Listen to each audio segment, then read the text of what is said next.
a young girl sent to work in a grand castle. Your family tells you this is a great opportunity, better life, food, shelter, stability. You walk through those gates, surrounded by wealth and power. At first, it feels amazing, until people start disappearing and nobody talks about it. Her name was Elizabeth Bathory. Elizabeth Bathory was born on August 7, 1560, to one of the most noble families in Hungary. From birth, she was surrounded by wealth, influence, and authority.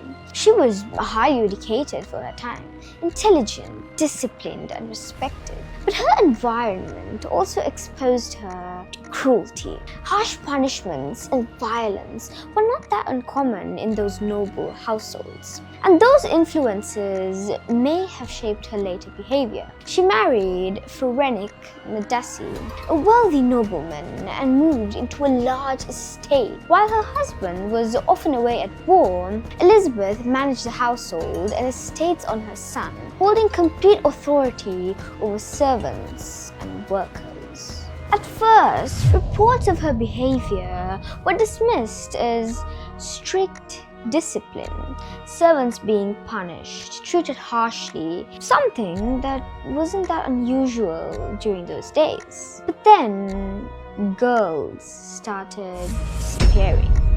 Most of them were young servant girls sent by families to work in the castle. Over time, rumors spread, whispers of abuse, of violence, of something far worse happening behind those closed doors. According to many historical investigators, Bathory's actions escalated over the years. What started as a punishment turned into repeated cruelty.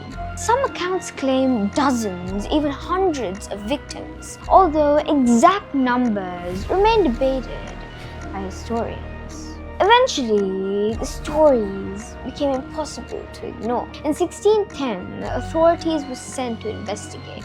When they entered the castle, they reportedly found evidence supporting the claims, victims, records, and testimonies from those who had survived.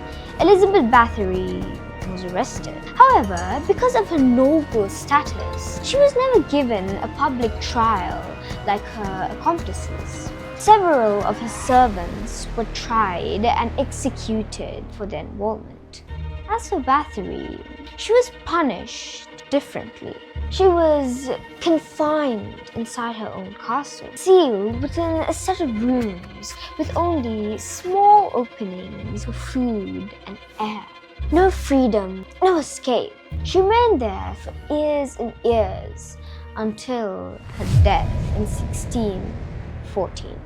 Elizabeth Bathory became known as the Blood Countess. Over time, legends around her story grew. Some exaggerated, some debated. But one truth will always remain. Her name became a symbol of unchecked power and cruelty. Because unlike other people, she didn't need to hide.